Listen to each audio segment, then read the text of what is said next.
नमस्ते और the deep dive में आपका स्वागत है। कभी ऐसा हुआ है कि आपने एक महंगा डिवाइस लिया, केबल लगाया जो एकदम फिट हुआ, पर वो स्पीड नहीं मिली जिसकी उम्मीद थी? हाँ, यह शायद मॉनिटर ही कनेक्ट नहीं हुआ। एग्जैक्टली और अक्सर ना इसकी वजह होती है USB-C और थंडरबोल्ट के बीच का फर्क। बिल्कुल, दिखते बिल्कुल एक जैसे हैं पोर्ट्स। हाँ, पर काम काफी अलग हो सकते हैं।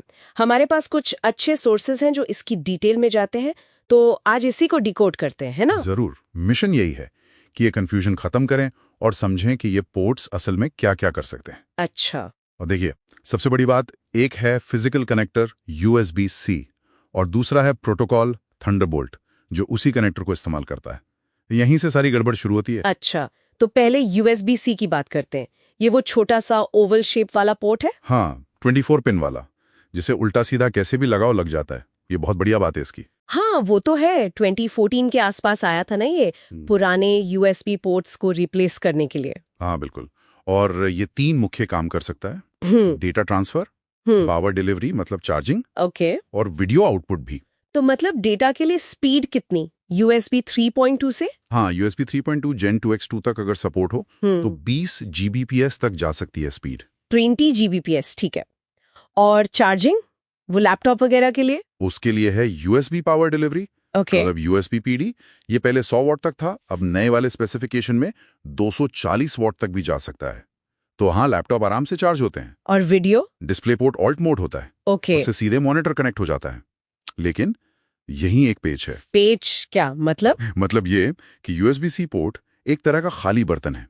हाँ। फिजिकल शेप तो स्टैंडर्ड है, पर अंदर क्या-क्या क्षमताएं होंगी, कितनी speed, charging support, video support, ये डिवाइस बनाने वाला तय करता है। ये पोर्ट हो, दिखें एक जैसे? हाँ, पर एक शायद सिर्फ 5 Gbps डेटा और स्लो चार्जिंग दे, और दूसरा 20 Gbps डेटा, फास्ट चार्जिंग और डिस्प्ले आउटपुट सब दे। अरे, तो सिर्फ पोर्ट देखकर पता नहीं चलेगा? बिल्कुल नहीं। यही कंफ्यूजन की जड़ है। कई बार निर्माता ठीक से लेबल भी नहीं करते पोर्ट्स को। तब तो स्पेसिफिकेशंस देखना ही पड़ेगा। अच्छा, तो फिर ये थंडरबोल्ट क्या है? वो भी तो सेम दिखता है। हाँ, थंडरबोल्ट 3 और 4 और अब 5 भी USB-C वाले कनेक्टर का ही इस्तेमाल करते हैं।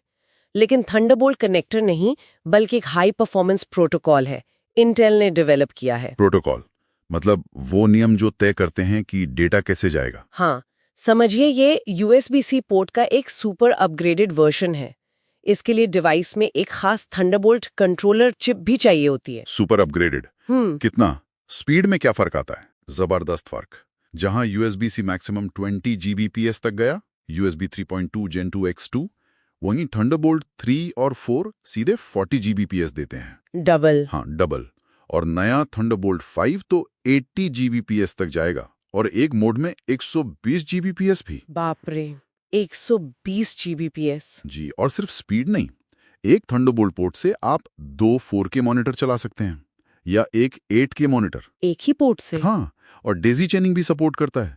मतलब एक पोर्ट से आप 6 डिवाइस तक कनेक्ट कर सकते हैं, एक के बाद एक। अच्छा, वो एक डिवाइस को दूसरे से जोड़ने वाला सिस्टम। बिल्कुल। तो ये वो सड़क और सुपर कार वाली बात हो गई फिर। USB-C सड़क है, थंडरबोल्ट उस पर चलने वाली सुपर कार। हाँ, बिल्कुल सही समझा। रास्ता एक ही है, पर रफ्तार और क्षमताएं अलग हैं।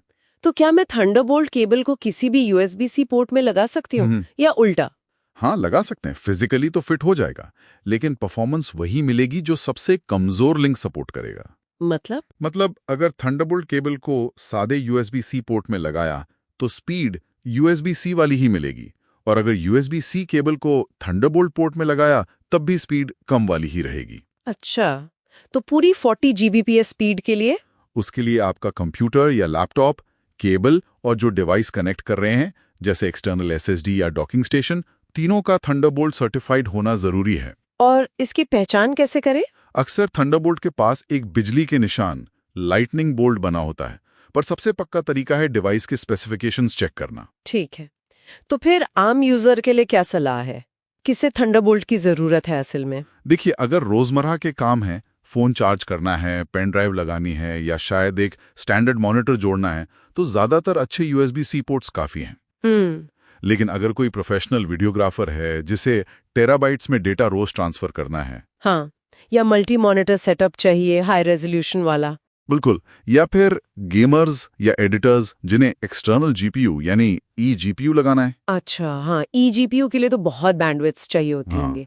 हाँ, तो इन सब कामों के लिए थंडरबोल्ट लगभग जरूरी हो जाता है।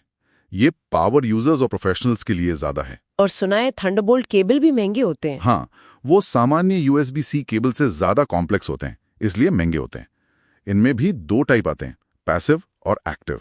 पैसिव और एक्टिव? हाँ, पैसिव केबल छोटे होते हैं, करीब 0.8 मीटर तक, और ये सस्ते होते हैं, पर पूरी 40 Gbps स्पीड देते हैं। ओके। लेकिन अगर आपको लंबा केबल चाहिए तो सिग्नल ड्रॉप होता है, इसलिए लंबे केबल्स जैसे 1 मीटर या 2 मीटर एक्टिव होते हैं।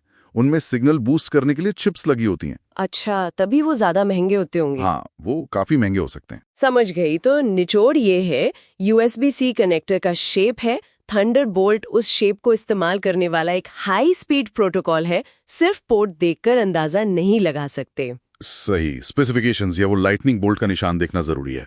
नॉर्मल यूज के लिए USB-C काफी है, पर हाई एंड काम के लिए थंडरबोल्ट बेहतर है। एकदम सही। और अब एक और मजेदार बात हो रही है, USB 4 आ गया है। हाँ, सुना है मैंने USB 4 के बारे में। तो USB 4 जो है वो असल में थंडरबोल्ट 3 की टेक्नोलॉजी पर ही बेस्ड है, और वो भी USB-C कनेक्टर ही इस्तेमाल करता है। ओह, तो इसका मतलब क्या भविष्य में ये फर्क कम हो जाएगा? काफी हद तक। उम्मीद यही है कि भविष्य में ज्यादातर USB-C पोर्ट्स में USB 4 का सपोर्ट होगा, जिसका मतलब है कि उनमें डिफॉल्ट रूप से 40 Gbps तक की स्पीड और थंडरबोल्ट जैसी क्षमताएं मिलेंगी। तो क्या हम एक ऐसे फ्यूचर की तरफ जा रहे हैं जहां ये USB-C वर्सेस थंडरबोल्ट वाला कंफ्यूजन खत्म हो जाएगा और एक ही पोर्ट, एक ही केबल सब काम करेगा? ये सोचना तो अच्छा लगता है। शायद पूरी तरह से ना खत्म हो, क्योंकि थंडरबोल्ट सर्टिफिकेशन की अपनी कुछ खास बातें हो सकती हैं, लेकिन हाँ, आम इस्तेमाल के लिए शायद ये चीजें बहुत सिंपल हो जाएंगी। कनेक्टिविटी का फ्यूचर तो यकीनन इसी तरफ जा रहा है कि एक ही पोर्ट से सब कुछ हो जाए, तेजी से और आसानी से। देखना दिलचस्प होगा कि ये कैसे शेप लेता है।